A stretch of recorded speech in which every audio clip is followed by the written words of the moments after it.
Hello, my name is Nigel, and welcome to our 44-part examination of human mating rituals. Oi, wanker! Get lost, mate. We ain't talking about this here. Sorry for the crowd, but welcome to the episode. My name is Dr. Nostalgic, and I'm going to be re-watching television shows from my childhood. But can my nostalgia survive? Only one way to find out. And let's start the show. Season 1, The Ultimate Nostalgia Trip. Batman, the Animated Series. Episode 1, On Leather Wings. Alright, so on this episode, we're going to be talking about Batman, the Animated Series' first episode, which is On Leather Wings, featuring our first look at Batman, first look at Gotham City, and our first look at his first villain, Man-Bat. So this episode is written by Mitch Bryan, who's the real hero here, and this episode is directed by Kevin, and I'm going to butcher his name, but we're going to go for it anyway. Alteri, something like that. So this episode, it starts with the blimp drivers inside a police blimp underneath the cloud cover in Gotham City. First thing you'll notice is that one of the guy driving the blimp is voiced by Kevin Conroy, who's the iconic voice of Batman. So that's kind of your first Easter egg nugget here if you're really paying attention. So one of the first things you notice after that, which is what I noticed, is that you see that there's a theme for the villain. You get this creepy but intriguing tones that are kind of flying around as you see Man-Bat's silhouette against those buildings in Gotham City. And another Easter egg here that we're going to get to in much later series of this show when we review some of the other parts of the Tim and Dini verse. We're going to see that Man-Bat flies almost exactly like Terry McGinnis in the last episode of Justice League Unlimited entitled Epilogue. But we'll get to that later. But this is where we begin, and this is where we will end, but we'll end on very different circumstances. Several seasons to get to that. But anyway. So one of the things that's really cool here is that you never see the villain in his first tussle with the guard who wants to be a radio broadcast host. You only see his shadow. So this is it reminds me a lot of Jaws, where you never see the shark for the first half of the movie, and then boom, there's the shark. So you don't see Man-Bat, but you feel him and you hear him, and that's it. And then in the next scene, after you've kind of seen Man-Bat, you've seen a couple of people see him, you've gotten some feel that, oh, this is a bad guy, right? They drop you into this scene with Commissioner Gordon, Detective Bullock, the mayor. Oh, who's the name of the mayor in this one? It's Mayor Hill. I get the names of the mayors from the TV shows and the comic books mixed up in my brain, so I just kind of have to make sure I write that down. And then we also have Harvey Dent prior to his Two-Face incident, which will be coming in a later episode. So they just drop you into this scene with these four characters talking in the mayor's office. Zero context, right? Zero context except for the newspaper that's slammed onto the desk, right? So this scene here, it's really, really critical because this is the first time we're seeing some of the core cast of the Batman series interact with each other. So the dialogue has to be on point. And that's partially because if you drop something into a scene like this with no context, you have to do all of the explaining with the actions and the words coming out of the characters' mouths, which is exactly what they do. And it's fantastic to watch. They're just really good at this. This scene was extremely well written. So kind of what it does here is it sets up who's who and where they are positioned on the Batman question, whether they're pro or anti-Batman. So what we see here is that we've got Bullock on the far left-hand side saying Batman is bad, I don't like him. We have kind of established that through the dialogue. Then we also established that Commissioner Gordon is more in support of Batman. And this kind of gives us a hint of who's where. And then we have the mayor who's kind of in between Detective Bullock and the commissioner on his trust on Batman. And he's kind of the deciding factor because he's the mayor, he's the one with the power, so he's going to be making the decision between these three. And then Harvey Justice is kind of the impartial hand of justice sitting off in the corner, who's listening to the conversation but not really contributing. So you get this triad of the three characters arguing about Batman, and then you have Harvey, who's the impartial justice character, at least for right now, off to the side, not really engaging. So this scene is really cool because of all the things that it does. There's so many levels here. There's the great writing, there's the fantastic dialogue, which is kind of related to the writing, but then it helps you orient the characters in your head in terms of where they are and how they're related to Batman.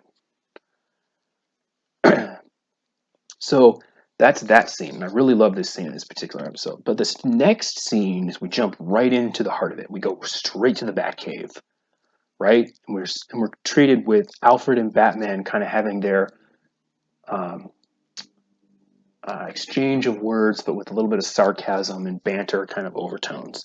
This kind of shows that there's a relationship between the two characters. So again, the dialogue is pulling double duty. It's cueing the audience. God, I almost said reader. It's cueing the audience to there's a relationship, and it also shows the nature of that relationship. This is the first time in the entire series we've seen the Batcave.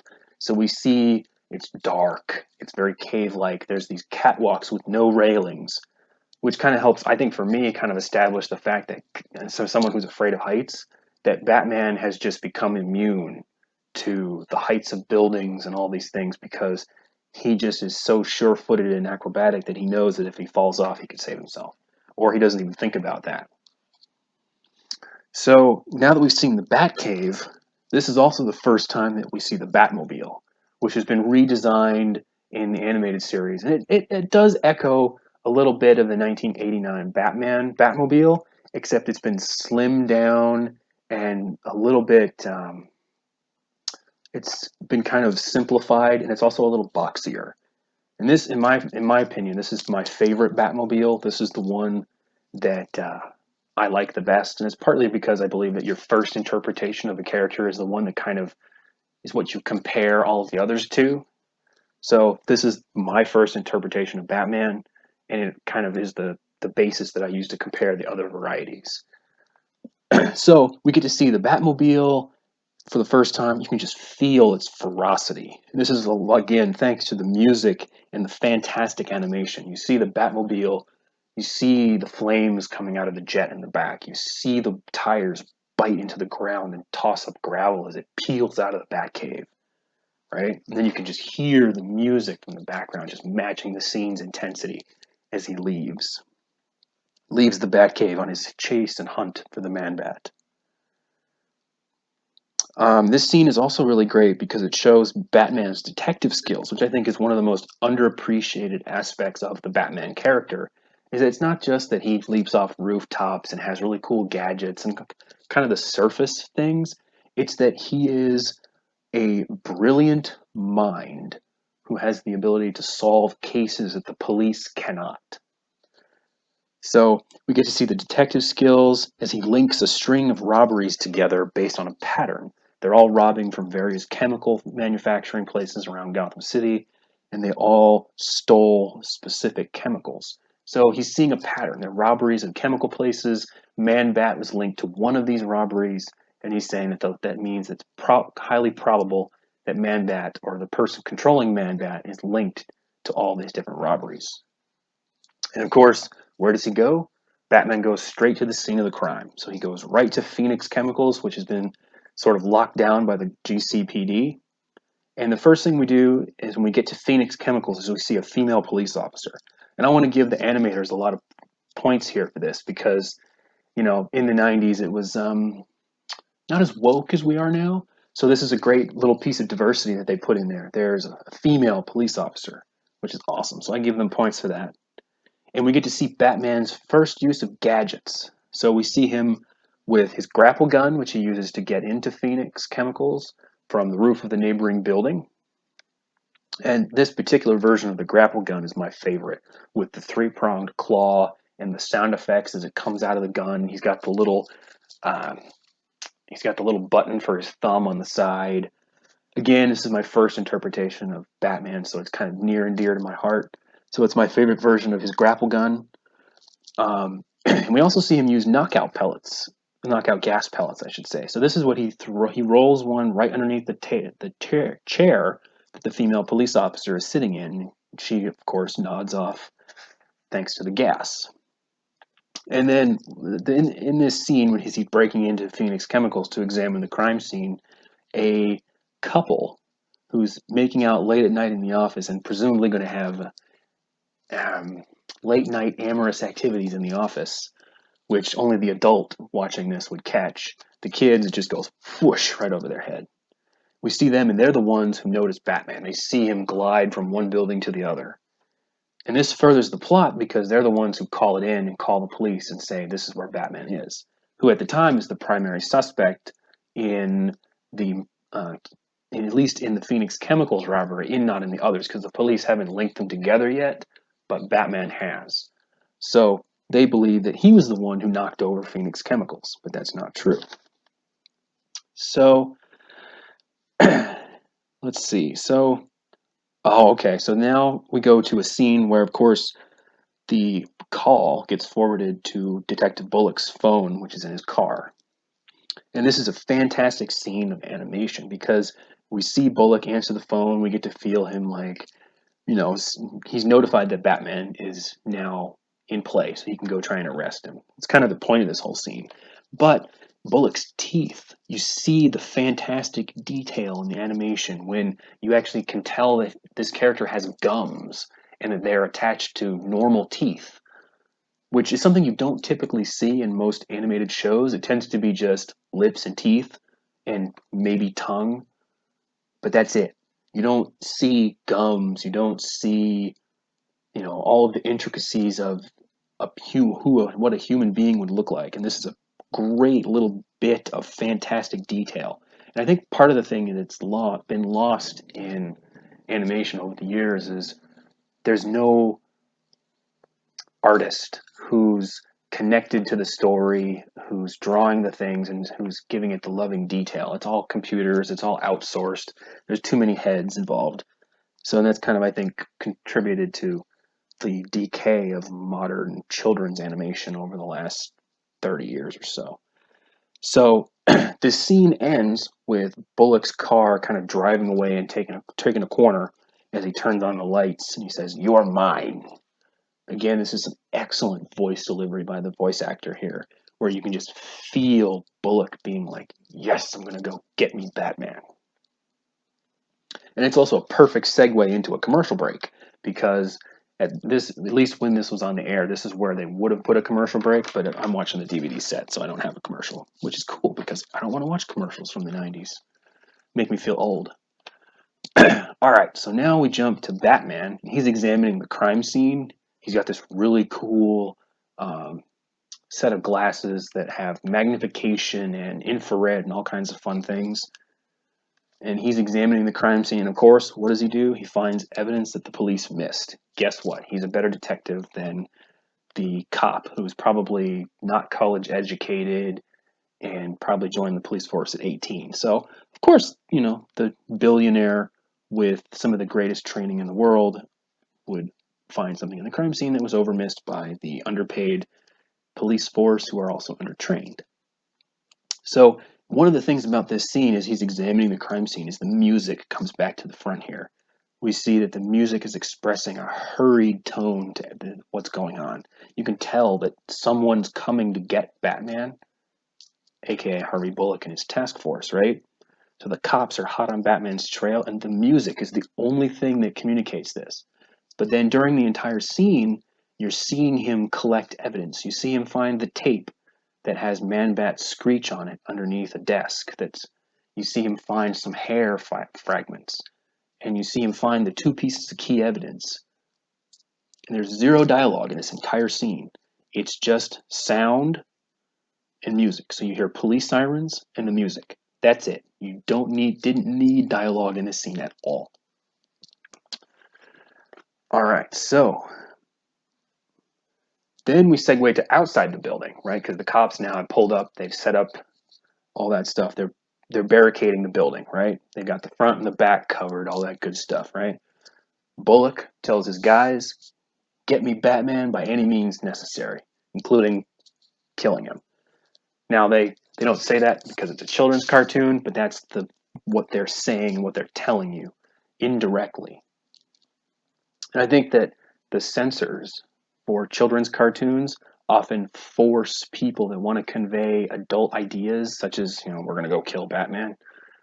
It forces you to do it in a more creative way. So those censors are actually a good thing that can be challenging to the correct creative mind. And it's no excuse to just simply, let go of adult themes entirely. The censors are there to force you to be more creative. Now, whether they should or not be there, that's a different question. But when they're there, you got to use them to your advantage. And this particular line about the any means necessary, it really just shows his mistrust of Batman, which we kind of already received in the earlier scene where he was in the mayor's office kind of arguing with Commissioner Gordon and Mayor Hill. And then, of course, who arrives but the other person with a different position on Batman? Commissioner Gordon shows up. And you know what he's got? He's got evidence that said Bullock was wrong. He's got evidence of another chemical robbery going on across town that Batman isn't involved in. So the new robbery is someone actually robbing it. This one is that there's someone showing up at the crime scene. So this kind of is telling us, okay, Batman isn't the one who's doing it. Someone else is doing it across town. This shows the two characters' positions on Batman again. So just in case you missed it in that first scene, you really see it here. By now, the audience has kind of absorbed it and kind of understands intuitively where these two are. And it's just based on these really well executed scenes. Okay, so let's see. So next. Oh, this is another really great point here. So this whole scene, it also gives us a subtle hint about Bullock and his character. It shows that he's not a bad guy because he was presented with evidence and he changed his opinion. We see that. He's not a bad guy. It's just that he's not an ally of Batman. So it humanizes Bullock's character to an extent, which I think is really good. Well executed in the writing. So the viewer instinctively kind of takes Batman's side because the show is about Batman just from the beginning. And this is due to knowledge that only the viewer has, but by presenting Bullock in this light where he's seeing contrary evidence and changing his opinion, you see that he's a thinking human being and that he's willing to change his mind. So this is really a cool part here because it really takes Detective Bullock from who's been previously set up as the anti-Batman character, but it gives you there's more here. There's a reason why he's anti-Batman. He's willing to change his mind when it meets the goal that he wants, which is justice, right? All right, so now we have the cops. They come into the building. They're still trying to get Batman, right? So they come in and there's tear gas and they're throwing around tear gas bombs and all that stuff. So they corner Batman in this one office where he's subdued one of the officers. They toss in a tear gas grenade, but this lands near, since we're in a chemical factory, it lands near chemicals with flammable signs. And you see this brief sort of visual exchange between Batman and the police officer whom he's subdued, who's not unconscious yet. He's just been gagged. You see Batman turn to the guard and immediately react, just right away. Batman's only thought is to save the policeman whom he disarmed. So, of course, what does he do? He leaps out of the window, just, and the explosion follows them. The grapple gun comes out, all that good stuff. So, this is really important here because it shows what I think of as one of the things about Batman that's really important that everybody has to remember. It's the promise. The promise is never again. Never will another person suffer as I did. Never again.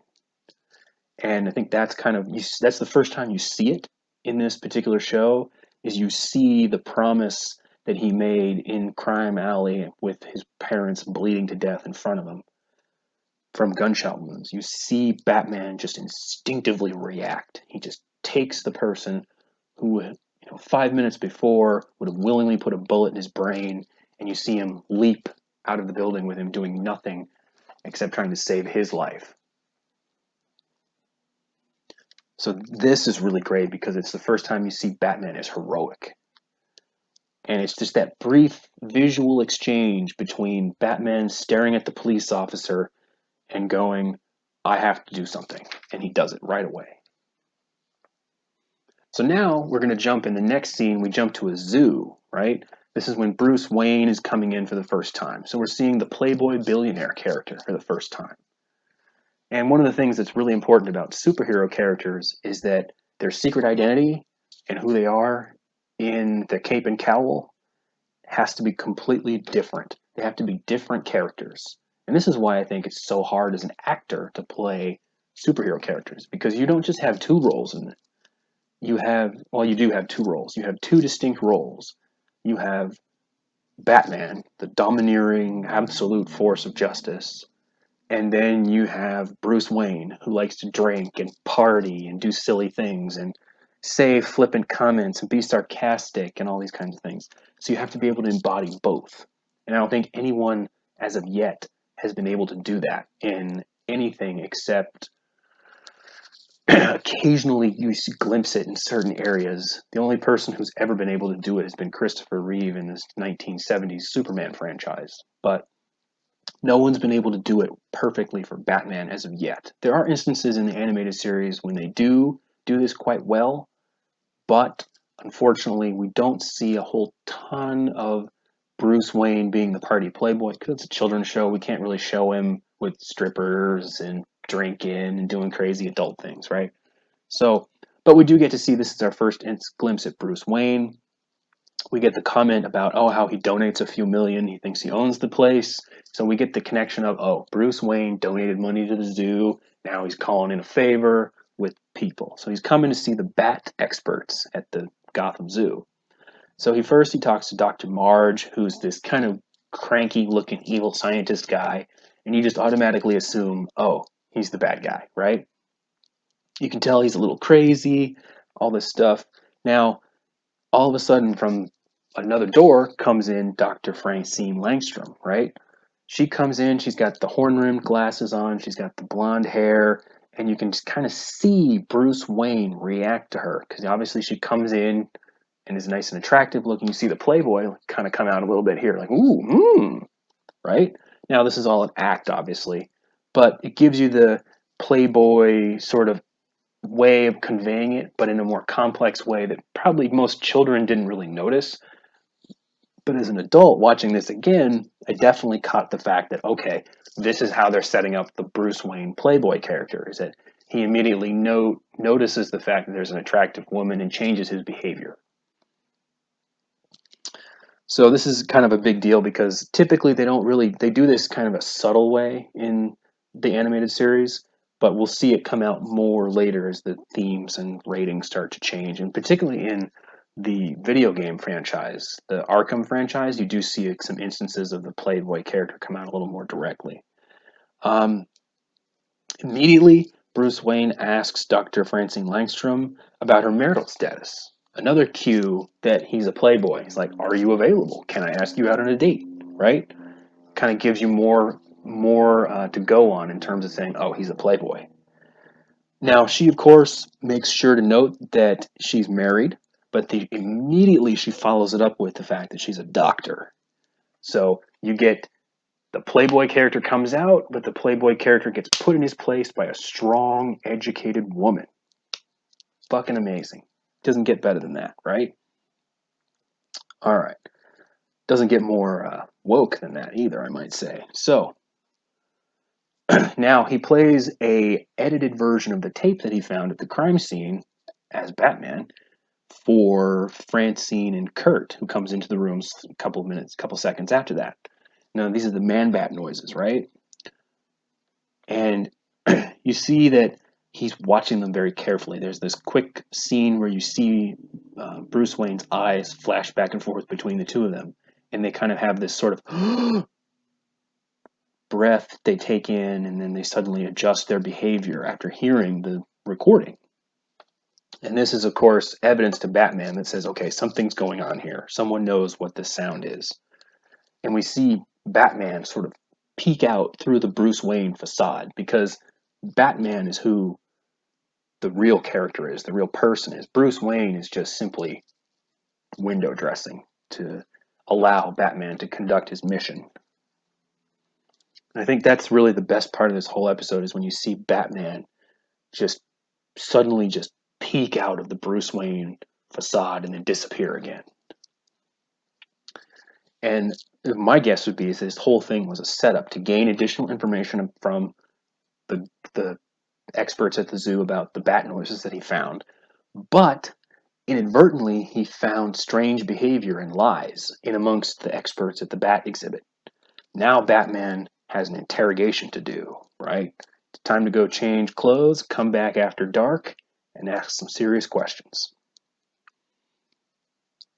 Now, then this is followed by a scene with an unknown person burning the materials that Batman brought to the lab. So this is the hair sample as well as the copy of the tape that Batman brought.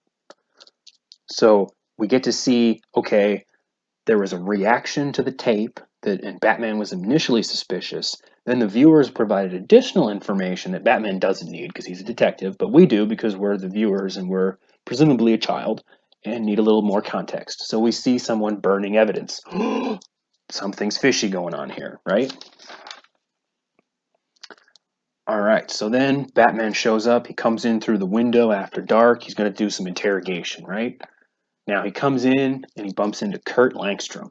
And of course, the villain confesses. Now, the confession is really great here because it's a mix of evil dialogue, and there's also a mix of I'm an addict and I need help. Now, this is something that the children aren't going to get, but the adult viewer is going to be like, wow, this is a complex villain who's doing things that's motivated by his own character flaws, but it's also motivated by the illegal drugs that he's been taking. So it's complex motivation that's conveyed to the viewer here. And then for the adult, you ask yourself, well, is he to blame or is he a victim? A little bit of yes on both, right? And we also have a little bit of foreshadowing here because he takes some of the chemicals that he stole from the recent robbery, he transforms into Man-Bat, but who walks in conveniently? His wife, Dr. Francine Langstrom. Walks in, we see Man-Bat have his first emotional reaction. He emotionally reacts to Francine and her disapproval of what he just did, transform into Man-Bat, right? Now, of course, Man-Bat takes off, right? He's been embarrassed, he needs to run away. So he flies away through the window, crashing through the glass. Beautiful animation. Of course, out comes the grapple gun, boom! Gonna grapple around his foot, Batman flies out the window with him. This whole flight through Gotham scene is excellent animation. You see the moon, the two of them come up and come back down with the moonlight and everything. It's just perfect. You see the blimp comes back again where they fly past the blimp and the guy who, again, voiced by Kevin Conroy, says, "Oh my God, it's Batman!" You see Batman's cape fluttering in the wind as Man-Bat flies through the construction site, which is really great. You see lots of really cool things here. When they do start flying through the skyscraper construction site, I think this is really great here because it's realistic. It's not like those crappy action scenes that you get in some just bad movies, right? It's very realistic. No one flies through a solid steel beam and lives. Nobody crashes into one and doesn't die and, crashes into one and then just is like, oh, it didn't hurt, right? So they just keep going. So Batman has his feet out in front of him so that he can cushion any blows if he does bump into a steel beam so that he can maneuver and use his legs to absorb the shock and vault over it or under it or however he needs to do it, right? So that's nice. It's a realistic touch that I appreciate here because we're trying to tell a story here. We want it to be realistic and grounded in reality as best as we can. So that's really great. Eventually, they work their way through the construction site. Batman pulls a fast one. He manages to get his feet on a steel beam and catch Man-Bat with the grapple gun. So he lands on one of the beams and braces himself so that he can yank Man-Bat. And then in doing this, he slams into a building, and this is really great because this is something we see that's very adult themed that we never see again, or we very rarely see. I think there's like one or two other instances in this entire four season TV show of the animated series where we see Batman bleed. But in episode one, with his first confrontation with the villain, he bleeds. He's his cape and cowl are all scratched up and scraped up like they are in the Arkham games, right? We see blood coming out of his face. It's just like, whoa, Batman bleeds. Well, he just landed it. He just smashed into a building. So, yeah, he bleeds, right? And this is very adult for a children's show. So I give them lots of credit for that. I have no idea how they got this past the censors, but boy, is it a fantastic moment. So we do that. Now we get to the part where we go back to the police. And what do they want to do? They want to arrest both Batman and Man-Bat, because technically Batman's still a vigilante, and what he does is still against the law, even though what he does is for the greater good, right? Now, Batman only wants to save Man-Bat. So what he does is he picks up Man-Bat, who's unconscious because he went headfirst into the building, right? A little bit of not so good here, because if you actually are unconscious for any length of time, there's brain damage that happened, but it's a really great plot device, so I kind of give you a pass on that. So the police want to arrest both of them. They're hot on their trail. The blimp that they ran past is on them, right? So Batman, of course, has another heroic moment where he knows the true details of the case that the police don't know. So he takes Man-Bat and he dodges the police. He brings Man-Bat back to the Batcaves for a full examination.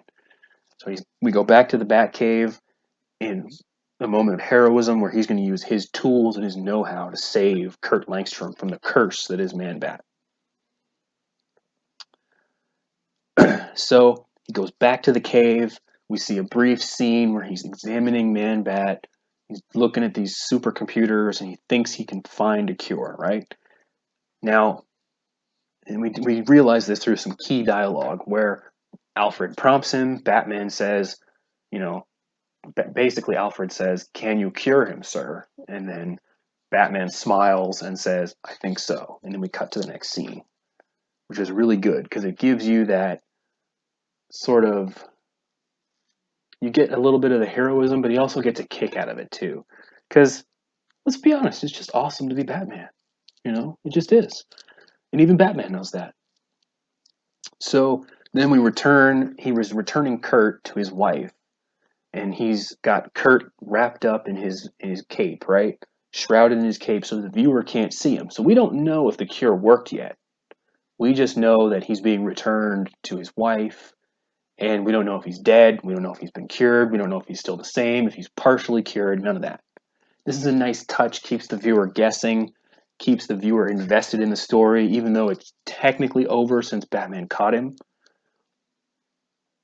So eventually we do see him reveal Kurt Langstrom to his wife. He is cured. The chemicals are out of his system. He says so very clearly.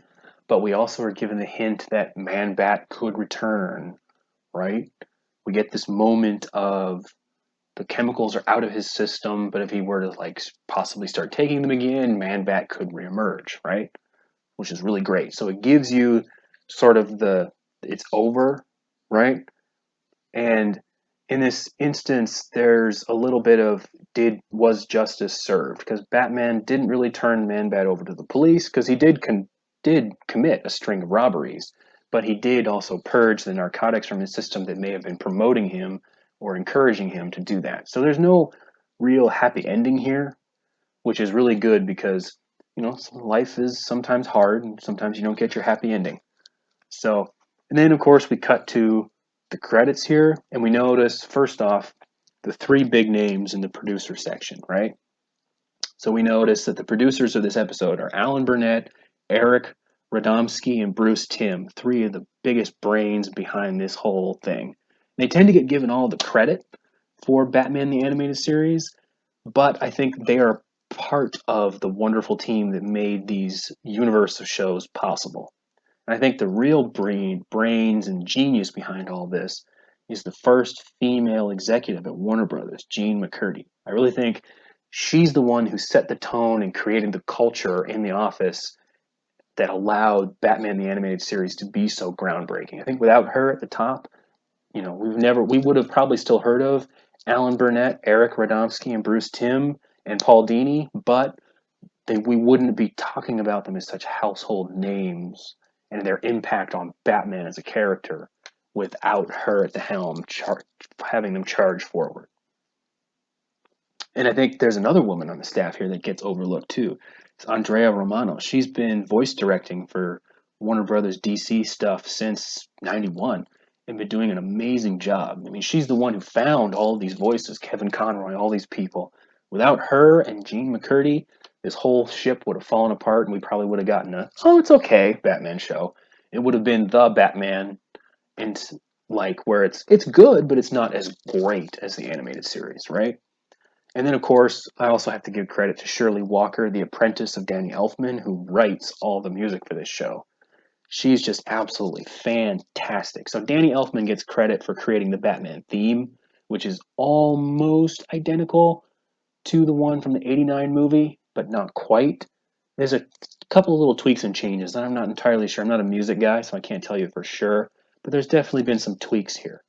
But Shirley Walker is the brains that makes the tone and the mood of these things so great. Bruce Timm did most of the art, so he gets credit for that. Eric Radomski is also involved, and then of course you get the two women behind the scenes who were the captain and the first mate of this whole thing, making it go. And then one of the things you notice at the very end of this episode, when they go through who the voices are for everything, we notice that Clive, what's his last name? Clive Reville is playing the voice of Alfred. And this is not the voice that you're going to hear later on in the series. So we do see that the voice of Alfred does change. So there is some small tweaks as this process keeps going. So those are your two Easter eggs are Kevin Conroy as the driver of the police blimp, and then Clive Reville, however you say his last name, as Alfred, who won't be returning. It's kind of like Tristan Taylor's voice in the Yu-Gi-Oh franchise, where in season one, half of season one it's one guy, the other half it's another guy. Kind of the same thing happens to Batman here, where Alfred's voice gets replaced. And the guy who replaces him is better, just like it was in the Yu-Gi-Oh franchise. So I think overall, the first episode of Batman the Animated Series on Leather Wings is fan-stinkin-tastic. Excellent animation, fantastic music. The art is on par with anything Disney has done and ever will do. It's just amazing. So this first episode is Dr. Nostalgic approved. It's an absolute wonder to watch. And my nostalgia for this particular episode continues on into the future. It survived the test of time.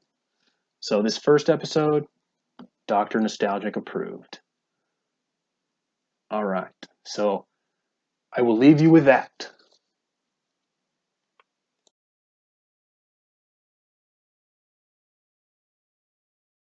Hey, this has been a presentation of Dr. Nostalgic. It's the internet. Do all the internet things. Capiche? Bye-bye.